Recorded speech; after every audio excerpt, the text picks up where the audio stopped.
Assalamualaikum warahmatullahi wabarakatuh. Nama saya Ayu Lestari dari kelas 12 MIPA 5. Di sini saya akan mempresentasikan materi tentang konsep dan fenomena kuantum. Konsep dan fenomena kuantum terbagi menjadi 4, yaitu konsep foton, efek fotolistrik, efek Compton, dan sinar X. Pertama, foton. Foton yang juga disebut kuantum cahaya merupakan paket energi radiasi elektromagnetik. Istilah foton berasal dari bahasa Yunani yaitu fotos atau cahaya. Namun istilah tersebut baru digunakan pada tahun 1926. Rumusnya yaitu E sama dengan Hv. H merupakan konstanta Planck dan S merupakan frekuensi radiasi.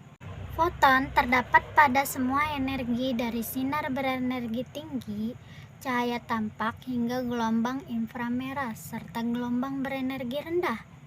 Semua jenis foton memiliki kecepatan cahaya dalam bidang partikel subatomik. Foton merupakan boson, tidak memiliki muatan listrik atau massa saat keadaan diam, dan 1 unit spin. Foton dianggap sebagai partikel medan pembawa medan elektromagnetik. 2. Efek fotolistrik.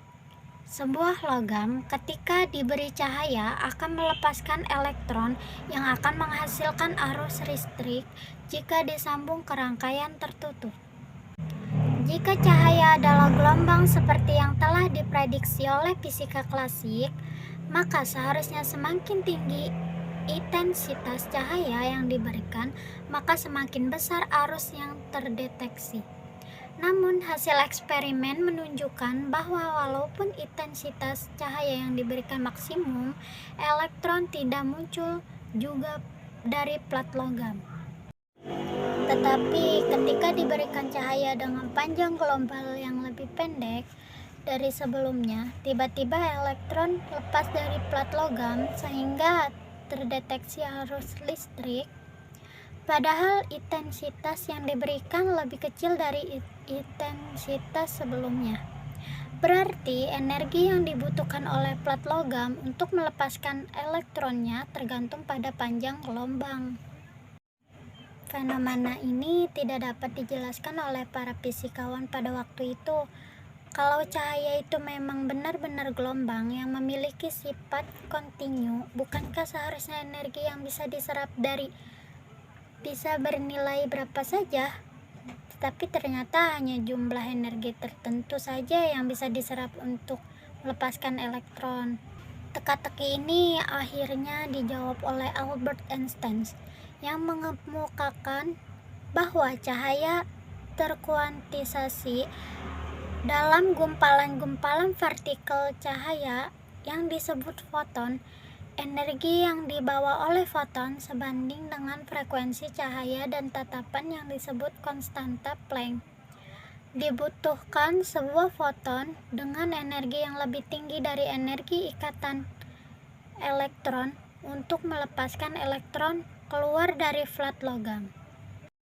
Ketiga, efek Compton. Efek Compton merupakan peristiwa terhamburnya sinar X atau foton saat menumbuk elektron diam menjadi foton terhambur dan elektron. Efek Compton ini diungkapkan ilmuwan yang bernama Compton pada tahun 1923 dengan eksperimennya. Saat itu dia melakukan eksperimen pembakaran sinar X yang dikeluarkan dari bahan radioaktif.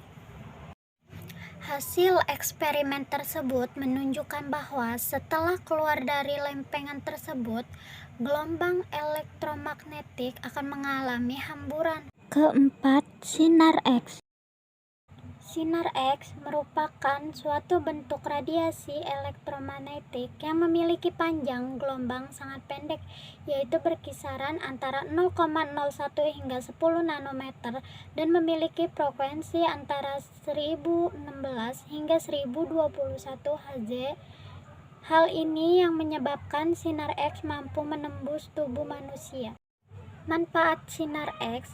untuk memastikan bagian dalam tubuh yang mengalami sakit untuk memantau perkembangan suatu jenis penyakit, misalnya osteoporosis, radang sendi, penyumbatan pembuluh darah, kanker tulang, tumor payudara, gangguan pencernaan, pembesaran jantung, sebagai jenis infeksi, kerusakan gigi, dan lain sebagainya.